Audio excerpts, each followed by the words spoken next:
Hey guys, so I'm back. So we are going to talk about money now.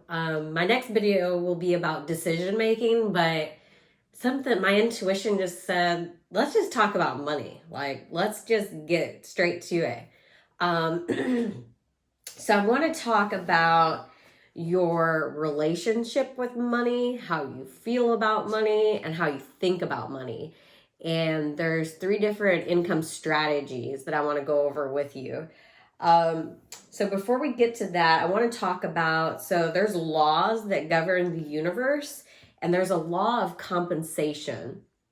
The law of compensation clearly states the amount of money you earn will always be in direct proportion to three things. So burn these into your mind. How much money you earn will always be in direct proportion to the need for what you do, your ability to do it, and the difficulty there will be in replacing you. So I can give you the example of, we'll say, like a janitor and a neurosurgeon. And I'm not using these to belittle anyone because I think the janitor is just as valuable as the neurosurgeon. I don't think either one are any more valuable than each other. They're both valuable. They have the same value. However, they're going to earn different amounts of money based on the need for what they do and the difficulty in what they do. So a janitor, they didn't have to really go to school to learn how to do that. They can be replaced fairly easy. I mean, there's some janitors who are a lot better than others. It's how they, second one, develop their ability to do it. So they're only going to be paid so much for what a basic janitor is paid. Unfortunately, I wish it would probably be more. They're valuable people. They're necessary to any business. However, a neurosurgeon, not everyone can do that. They have to go to school for a very long time to learn that skill to even be able to do that. That's very specialized knowledge. So it talks about here in the law of compensation, the difficulty in replacing you. A neurosurgeon who's gone to school for like 4 years, 8 years, 10 years, however long they have to go to school to know how to do what they do, that person is going to be extremely hard to replace. So they're going to be compensated in direct proportion to that. Again, both human beings are valuable, but what they do to earn money, they're going to be paid in direct proportion to that. I hope that makes sense with that description or that analogy. So again, if you focus on the need for what you do, your ability to do it, and the difficulty there is in replacing you, you can make yourself more valuable and you can earn more by honing your skill. So for nursing, I became board certified. Honing your skill, knowing your trade, knowing what you're talking about, getting certifications, becoming the master of your art. They will have a hard time replacing you if you can wear multiple hats. You'll be compensated more for that. So that's the law of compensation. Then Napoleon Hill, he also talks about money and Think and Grow Rich. So I'm going to read something. It's called The Big Money. When money comes in quantities known as big money, it flows to one who accumulates it as easy as water flows downhill. There exists a great unseen stream of power, which may be compared to a river, except that one side flows in one direction, carrying all who get into that side of the stream upward and onward to wealth.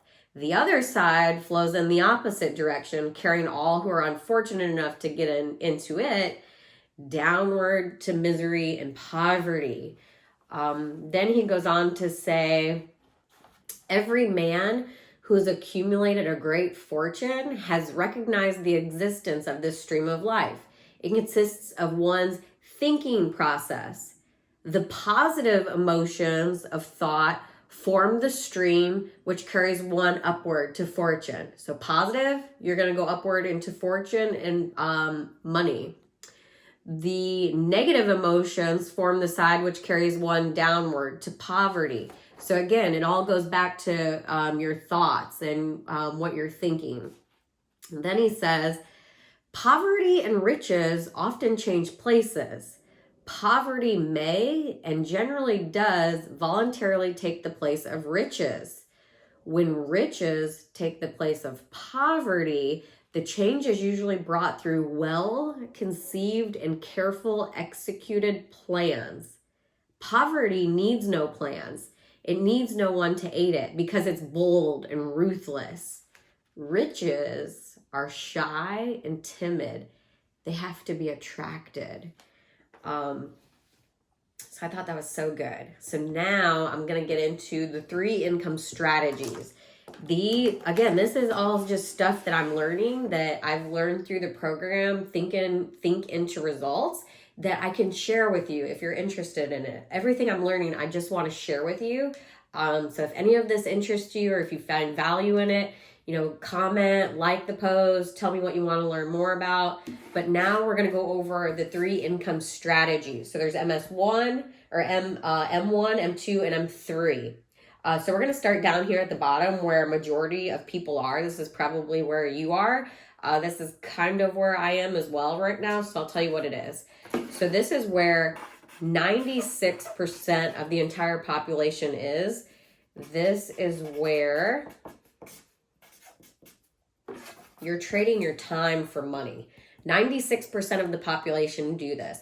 This is where you're going to your job. You only have your one income source. It's just your job. You're trading your time for money.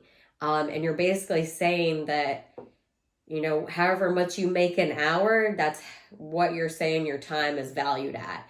To me, time is the most precious thing on earth. You cannot put a price on your time. You have no idea when your time is going to be out. So, I don't think you can put a price tag on your time. Your time is so valuable and precious, and what you do here on earth with the time that you're given. I don't think any of us are compensated enough for our time here. Time is just so valuable. Level 2. This is what only 3% of the population are currently doing. This is where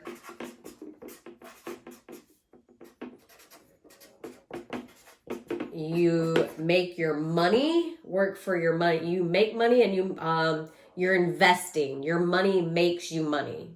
So when you're investing, this one, only 3% of the population actually do it or do it effectively. People will invest, but if you are not going, like if you yourself don't really know what to invest in and you're just investing money into whatever stocks you think could help you, chances are you're probably actually losing money.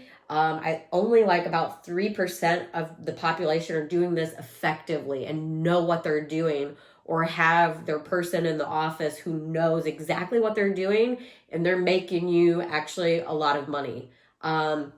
If you have investments or with your job, I think those are great. I think this is one that can always be improved upon. And this is one that I myself even need to work on. So like I said, everything I'm teaching you, I have not mastered any of these. I do not claim to be a master. Everything I'm teaching you is things that I'm learning that I think are so valuable that I think everybody should know about them. Then level 3, only 1% of the population do this. But of the 1%, they earn 96% of all of the money out there. And this is where, let me write it real quick.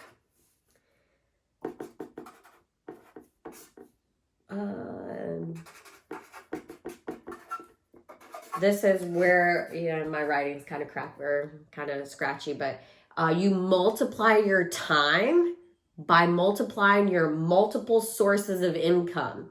So only 1% of the entire population do this, and they earn 96% of all of the money out there. So again, money, you have to earn money. You can't just make money. You earn it. And with this level, you have multiple sources of income. That could be with real estate, investments like the M2. What else? You could write a book, a YouTube channel. People make money on Instagram. There's so many ways you could make multiple sources of income. So this is what I think is like the gold ticket that everybody should be shooting for, is you're multiplying your time by having multiple sources of income. You could literally be making money in your sleep. So that's kind of what I'm working on right now myself. And that's what I hope to inspire you to do as well. You can do it. So I want to talk a few more things about money. Wealthy people have always had multiple sources of income. And then your attitude towards money, how you feel about money, what you're saying about money, that all affects things as well. And money is just an idea. Money is just energy. It's not created or destroyed. It's already here. It's just how you earn it. It's a reward for service rendered. The more service you provide, the more you're going to earn. And it's just an instrument. It's not going to make you a better or worse person. You're going to stay the kind of person that you are, but it's an instrument that if you're somebody who likes to give, you can give more with more money that you have. So not everything is about money or trying to make more money. Think and grow rich. I'm not trying to say you should want to make more money. I'm just saying you can live more abundantly. You can live more freely. You can be who you are, who you really are, and give more, do more with more money. So it creates more opportunities for you to help more people.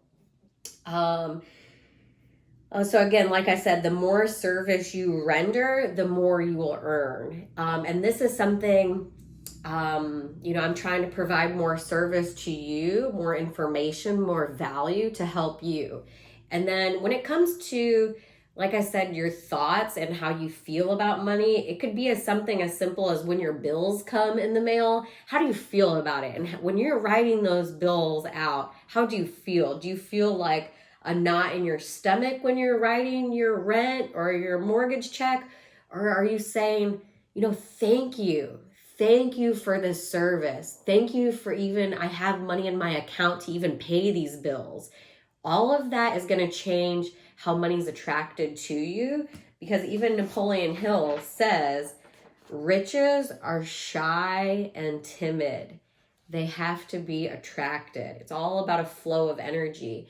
And I will say, like, growing up, we were kind of poor. We kind of lived in poverty. So I always, my mom and dad are both kind of hoarders. So I kind of was taught to hoard, to grab onto everything and keep everything, because you might not have anything later. So that a hoarding mindset is actually a lack in limitation. You're telling the universe, I don't know if I'm going to have any more, and there's scarcity, there's lack, there's limitation, so I better hold on and hold on tight.